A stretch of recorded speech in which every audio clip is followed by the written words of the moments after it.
Nasa healthy living.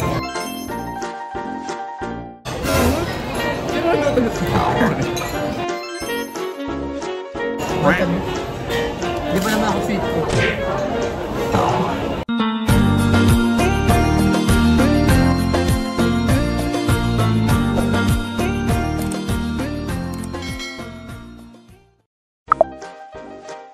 Anyo, I'm Ro. Welcome to my channel. So for today's video, nandito tayo sa Binondo, sa Lucky Chinatown Mall.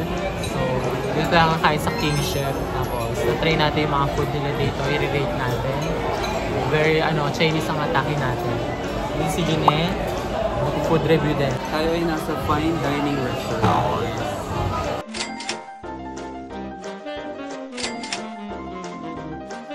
Guys, ito yung beef broccoli.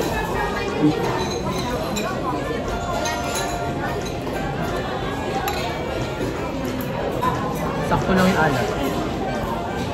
Malambok yung beef. Tender lang, yung soft yung ano lang. Yung beef mo. Kasi diba may mga luto na hindi mo makuya. Hindi lang siya sakto lang. Yung beef broccoli yung mga 8 out of 10. Sarap naman. Solo lang siya. 2 to 3 person na pwede kumain. Basta healthy living. So guys, ito yung sweet and sour fish fillet. Laki na yun. Laki yung serving.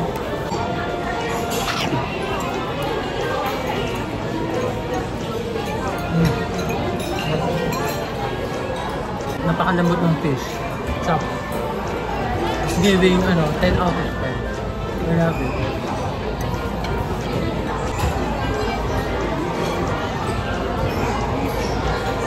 Manalo. Sulit. Sarap. Parang small lang din to. Pero 2 to 3 person ang pwedeng kumain. 10 out of 10 din. Kasi expectations ko dun sa sweet and sour. Ganito talaga yung lasa. Sarap.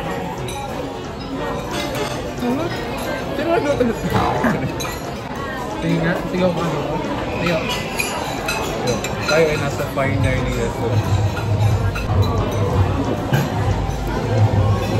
Yung parang siya lang or para sa raw.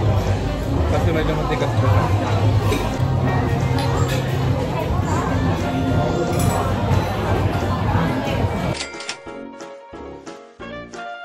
So guys, ito yung avocado kay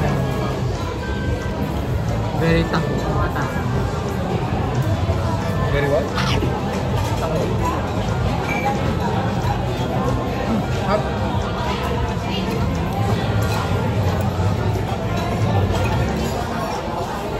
Antay-umay.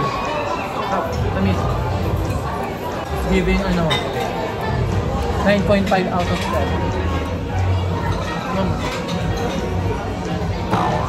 Pero magbagayan mo na yung rate ko. Ano yung rate mo?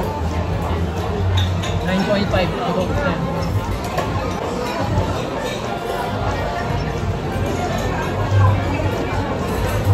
Ako lang.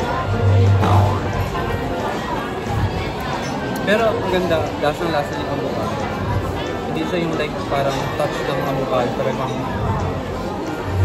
avocado talaga. Blended avocado. Para siyang yung pagkain ng pambata. Gerber? Oh, subo na. Plastic. Kaya ako tumatay yung pansa na ba? Yeah. Not sure kung may gatas May siya. aftertaste naman. Parang may masabi aftertaste na parang mapahit.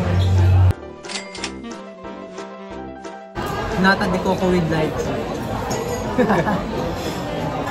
Kaya muna natin dito sa likod. Sarap. Panalo ko.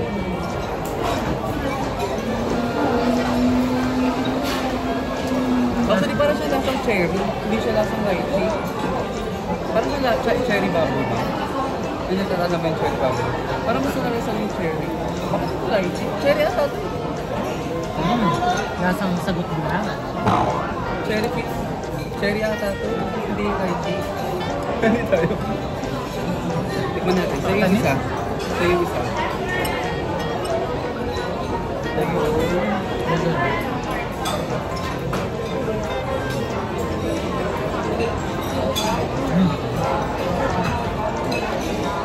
Yan siya, more on matamis na maasim. Pero nakapangtamis ng sabaw.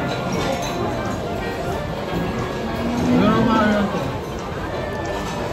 7 out of 10. For me. Ibang tamis. Hindi pa naman ako sweet ko. 7 out of 10. So for me, 9.5 out of 10. Kasi masarap eh. Parang nalasahan ko yung cherry na bubble na very classic. The memory of childhood. Pero masarap pa rin. Subukan. Healthy pa. Tatlo lang yung lychee. Magkano yan? 150 or 180? Kung ginawa natin sa bahay. Sarap. Parang siyang ano, yung nata de coco. Hindi pa siya nata de coco, jelly siya. So parang it's even Sagot mo naman. lychee jelly. Or cherry jelly. Sabi mo din sa video. Boy, re-rate. Nakapunta na ako dito before eh. So 10 out of 10. Kahit hindi ka mahilig sa mga Chinese foods, masasarap yung mga menu nila dito. Ano? Mga 9 out of 10. Marami naman serving nila. Hindi kayo expect na gano'ng karami. Ayun lang. So, that's all for this video. Thanks for watching. Bye!